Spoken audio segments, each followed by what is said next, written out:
Hi, my name is Jay Sugarman, and I want to welcome you to Innovation Showcase. The main purpose of this ongoing series is to inform viewers about exciting innovations and creative individuals across the fields of business, science, technology, education, and the arts. Today, via Zoom, we're fortunate to have as our guest Amanda Hawkins. Amanda serves as the program manager for the Massachusetts Design, Art, and Technology Institute, also known as DATMA. She's here today to inform us about this year's major initiative entitled Transform, Reduce, Revive, Reimagine, which is a public art series uniting sustainable art and cutting-edge technology. During the program, we're learning why and how Transform came about. We'll go on a behind-the-scenes tour of its outdoor displays, and in the process, we'll come to better understand and appreciate the use of discarded materials as captivating installations and sustainable practices that will help pave the way for a more innovative future. Let's start by meeting Amanda and then hearing all about Transform, Reduce, Revive, Reimagine. Amanda, so good you're able to be here again. Welcome. Thank you. Thank you so much for having me today, Jay. And I Pleasure. just want to start by saying, first of all, congratulations to you and all your colleagues on DATMA's 6th anniversary already, and all that the organization has contributed to the New Bedford area during this time. Really incredible work. So very eager to hear about Transform and have you inform viewers. But before we jump right to that, I think it would also be of interest if you'd briefly share a little bit more about your background, professional interest, and perhaps what your current position entails. Great. Yes, of course, I would love to. So, you mentioned that I'm the program manager for DATMA, and my role has also grown to encompass our educational manager as well. So it is such a pleasure and really rewarding to be able to not only work with our artists to make these amazing installations and new artworks happen, but also behind the scenes working with schools, sometimes on the fabrication side, sometimes doing a more hands-on workshop related to the art, but we're really growing our education. So it's been a joy to work with so much youth in the South Coast. And I think that this role has been kind of perfect for me because my background is in art history, but I started working at this amazing contemporary art museum that had an education focus. And I think it really shaped the way I wanted to engage with art. So prior to DATMA, I was working for many years with another nonprofit in Boston with a similar mission of being a museum without walls called Design Museum Boston. So moving on with DATMA, I was really drawn to this role because not only are we bringing, really high caliber art experiences and artworks to the public, but where it's that same mission of making things accessible and kind of bursting out of that typical white cube gallery space, which I love. So I love working at DATMA, really supporting just a wide variety of artists. Yeah, and so engaging as well when you go out into the community, as we'll see shortly again. Could you remind us a little bit about the history and overall mission of DATMA? Yeah, absolutely. So this is officially our 6th season of putting public art in New Bedford and in the South Coast. We were founded in 2016 and launching with our first season in 2018. So we've had a wide variety of themes and artworks, some encompassing full parks, some, photography exhibits, some, technologically focused exhibitions.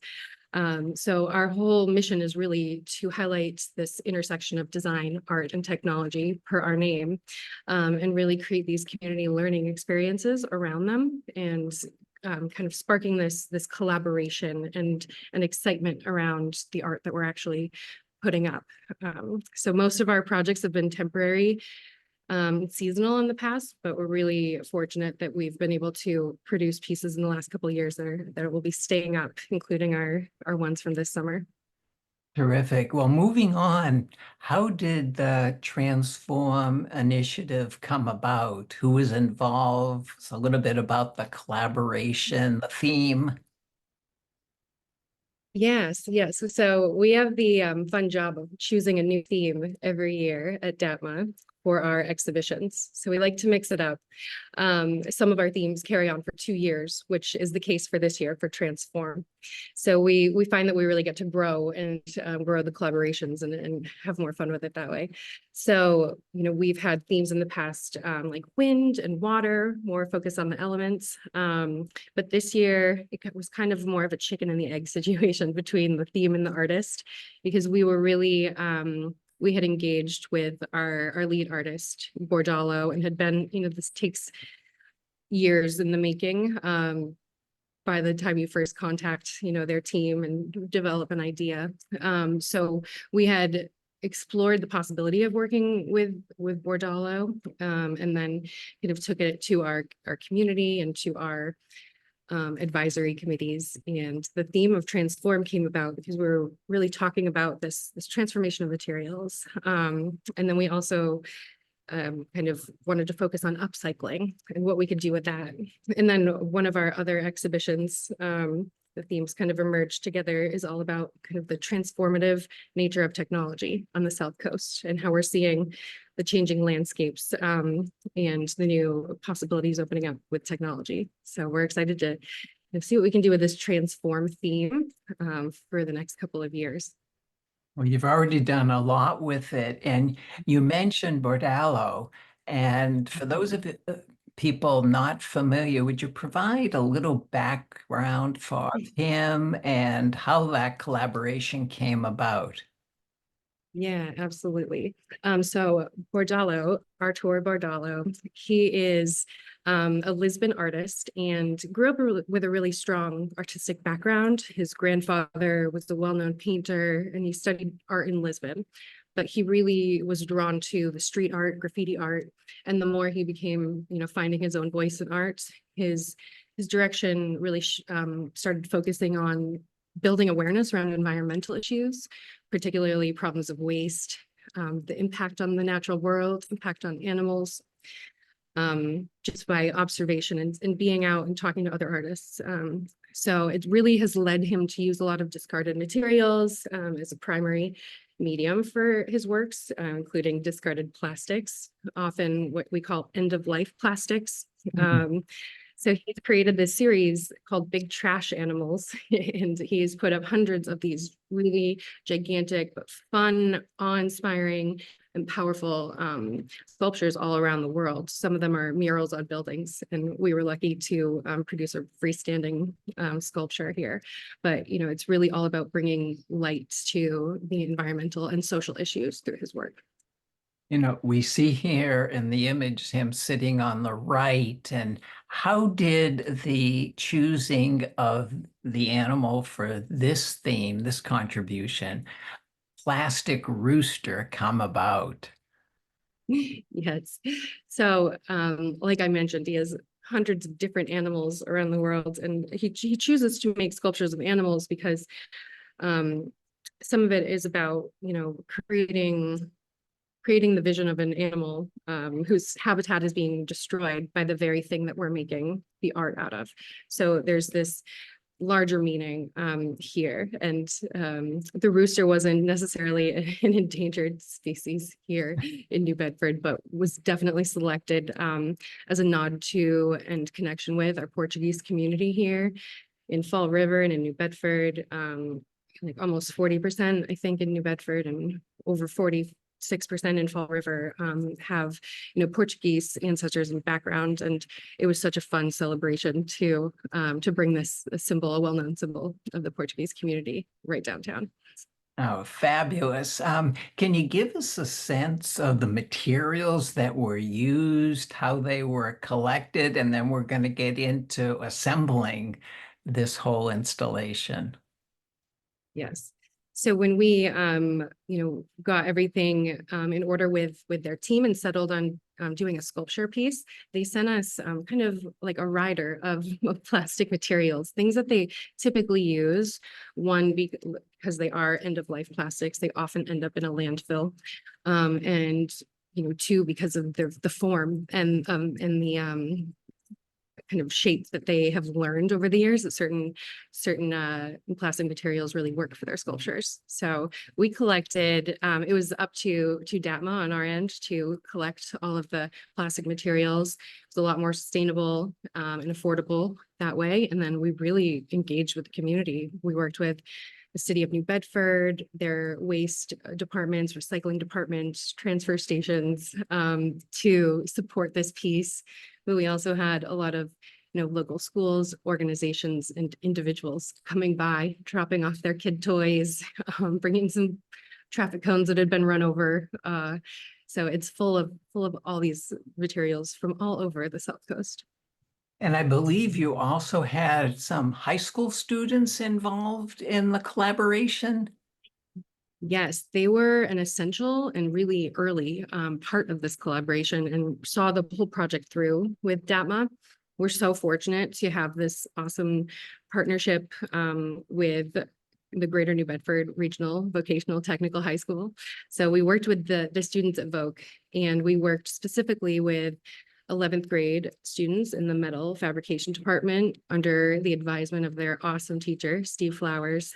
And the Bordello team came up with the plan, had it engineered, and then the students were then tasked with taking this design, taking this concept and making it come to life. So we got to do some Zooms and video calls with their team in Lisbon so they could see what it's all about, which was a really great experience to bring this international artist into the classroom in some way. And he also spent a lot of time there at the end of the project with them, which was great. Oh, But they took these plans, converted from metric, which is the hardest part, and they created the whole structure underneath. So welded the entire interior and did all the woodwork. So there was a blank canvas for the artist to work with. That is just the type of example that's always impressed me about DATMA and the collaboration with the local schools, how authentic it is, and what a meaningful learning experience for everybody involved. It's just outstanding indeed. You mentioned a little bit about the assembling.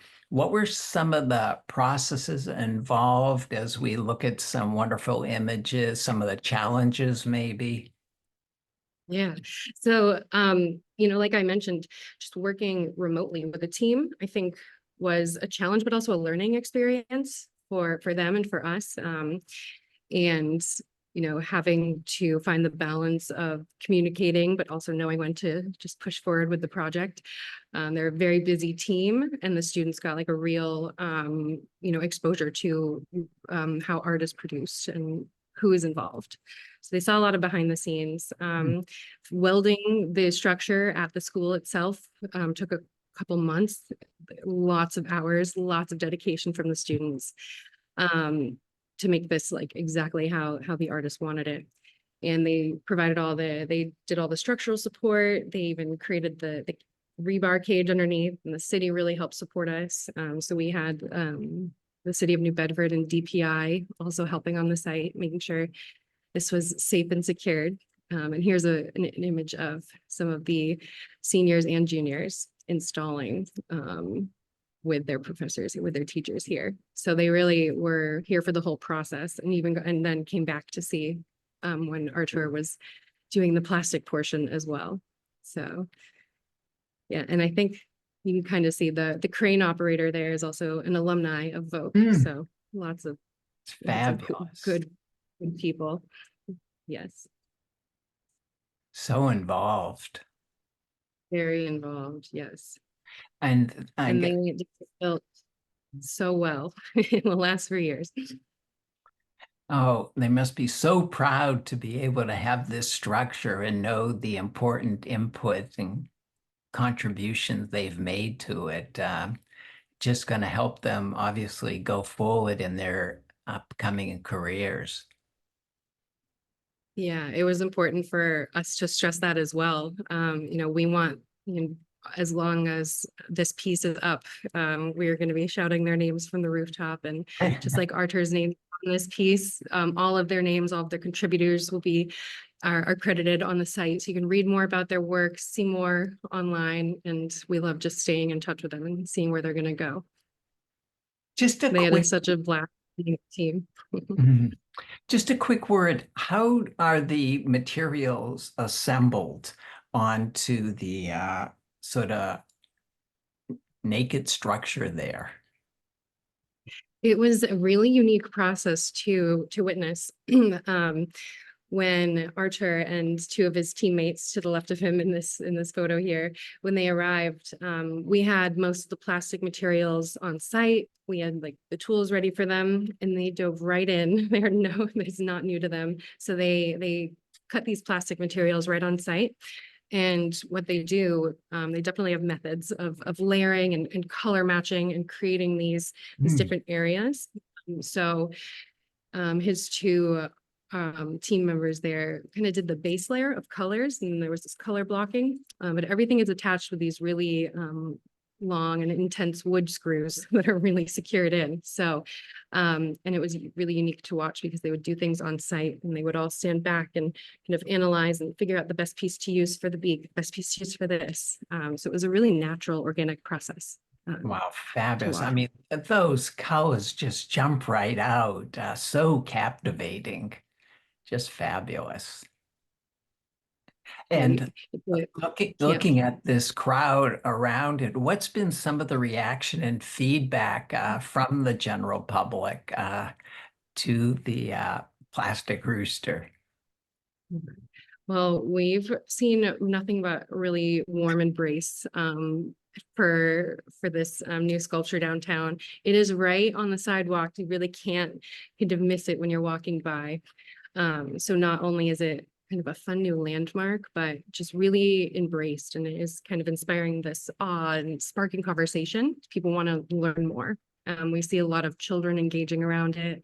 We even created a I Spy game for kids so that they can go try to figure out all the items in it. But like we were talking about earlier, this was just such a great example of the kinds of projects that DATMA wants to produce with this youth and education component, bringing in an international artist, connecting with the city, and even kind of embracing this theme of, you know, becoming a greener, more sustainable future. So I think that all of these things really resonate. We've grown our partnerships. We've been able to work with Mass Audubon and their youth climate group and the YMCA summer camps we're going to be working with. So everyone is having fun with it and wants to get involved, but also understands its deeper meaning, which is fantastic. Yeah, no, it underscores, as does all of DATMA's work, just the value, the benefits of public art initiatives like the one we're seeing here. And moving on to sort of the other arm of the overall initiative is the highlighting of different means of technology in the area. Would you say a little bit about this aspect, how things were chosen, what's going to be highlighted as we share some wonderful images? Yeah, absolutely. So in addition to Bordala's Plastic Rooster, our other exhibition this year is called The Art of Technology, and it's a photography exhibition right down the hill from the Rooster at the Entrance State Pier in New Bedford. So again, right on the sidewalk on a walkway where people can drive by and walk by and you know, see these new visions, like kind of new views of things happening right here that they might not have seen before. So this exhibition is all about, you know, with the Transform theme, highlighting organizations and initiatives that are transforming kind of our South Coast region, if you will, but also transforming the way we think about the world. So we have highlights from New Bedford Research and Robotics, which is an amazing facility here, newer to New Bedford. We're highlighting some of the amazing architectural, structural, fashion kind of work that's happening there. Right in our neighborhood. We are highlighting really amazing shots from Vineyard Wind and from another wind energy company called T Omega Wind. And we have these pretty epic shots on the water, and some information that highlights how this technology is actually working, how wind power is working, and how things are actually installed out in the water to keep the environment safe, to keep animals safe, to keep the water safe. So you learn a lot through this as well. And then we also highlight marine research happening in the South Coast through Woods Hole Oceanographic Institute. So some beautiful imagery of their underwater robots and their researchers.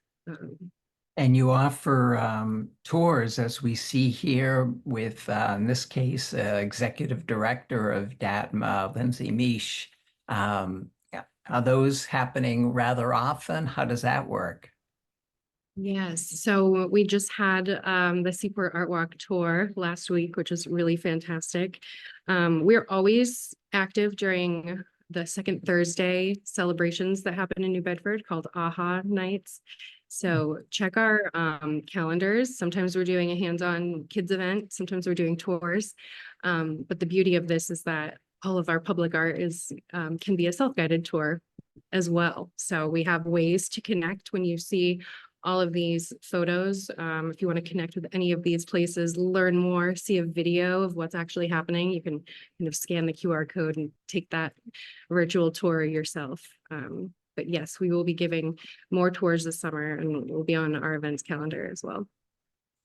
Could you share a little bit more about what was the collaboration like with the companies that are highlighted here, like New Bedford Research and Robotics?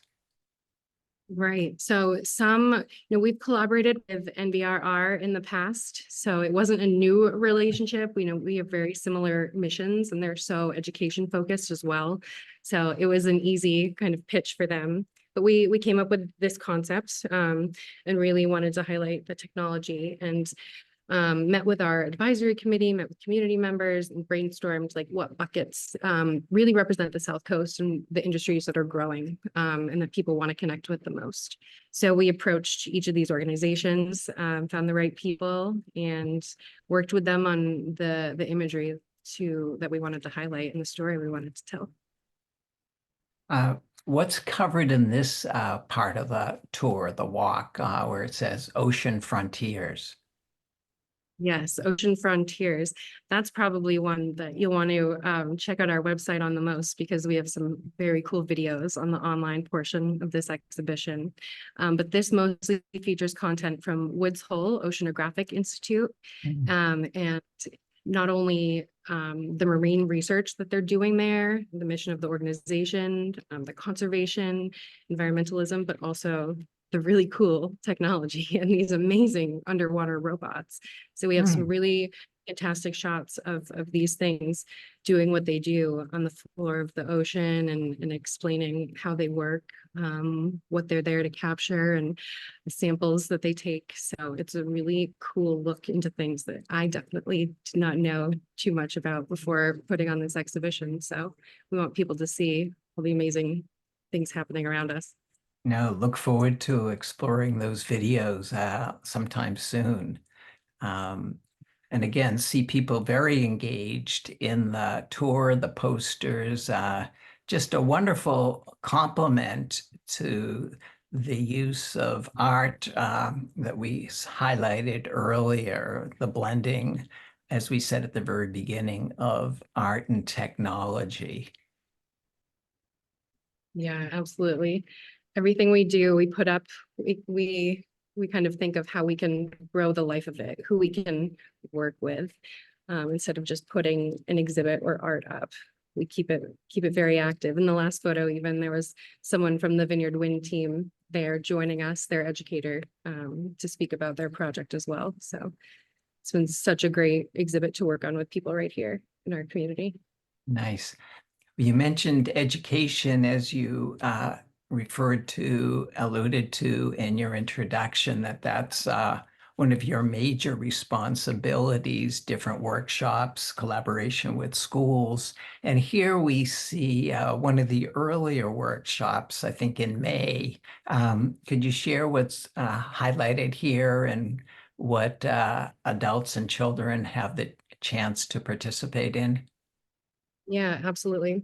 So we always have different partners for our events, which they really make the programs so much more rich and hands-on, which is great. So in this picture in the middle there, there's a local New Bedford artist, Elaine Alder, who was resident at the Park Service, and they brought collected ropes and discarded trash from the ocean, and they make their art out of that. So they were showing the weaving process here to the kids who attended. But we also hosted this in collaboration with the New Bedford Free Public Library and Be the Solution to Pollution. So lots of different partners and ways to engage with parents and youth when they're here. And then there was another activity we did highlighting small plastics and small plastic waste and teaching about recycling, but also making some fun art with it. So we've got a couple more workshops, which we call our design days, lined up. Some of it will be about upcycling materials and sustainability. We are also doing some workshops about wind power. So stay tuned for those as well. But we'll be going into classrooms a lot with these programs. So it's fun to be able to offer them to the public in really open places like the library or out even in Custom House Square. Then we also have more dedicated programs that are longer term, where we go into middle schools, high schools, and even colleges to work with the students there to get them really more engaged long term in a project.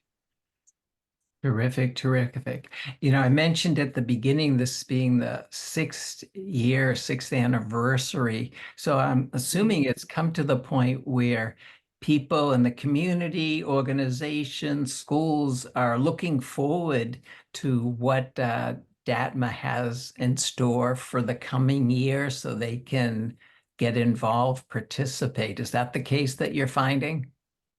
Yeah, that's our hope. That's our hope for sure. And we're definitely seeing that in terms of just the overall embrace. And now that we have more artworks up, you can actually, we have a couple pieces up from last year as well. Threshold by Mark Riegelman and Community Tides, a mural by Sylvia Lopez Chavez. So the more we're kind of painting and popping up in the city, we're becoming a regular part of the landscape. Yeah. But it is rewarding and awesome to have people in schools especially reach out to us and see how can we work together in a year or even two. Like let's work to bring art into the classroom. So it's been wonderful. Wonderful. Well, in closing, how can viewers and others continue to find out more about DATMA and especially transform this year's initiative? Yeah. Well, one, I would suggest coming to see the art, coming to see the art in person. It is way more fantastic than a photo could ever do. So you can do a self-guided art tour anytime. Or like I mentioned, we have an events page on our website and we're on a lot of South Coast event calendars. But datma.org is a main resource for all things DATMA. We have our extended online exhibitions. You can even find our social media to connect with us there as well. So we have Instagram and Facebook. So we're always engaging in that way. And then we'll hopefully see some people outside and at one of our AHA programs or Design Day coming up. Wonderful, wonderful. Well, Amanda, thank you again so much for being here, for informing us more about DATMA and definitely transform the current and into the future installation and programming. Continued success with future initiatives. Thank you so much. It was such a pleasure. And it's always so fun to talk about our work. So thank you for having us. Wonderful. Also want to thank those of you watching for joining us and hope you'll be able to tune in next time.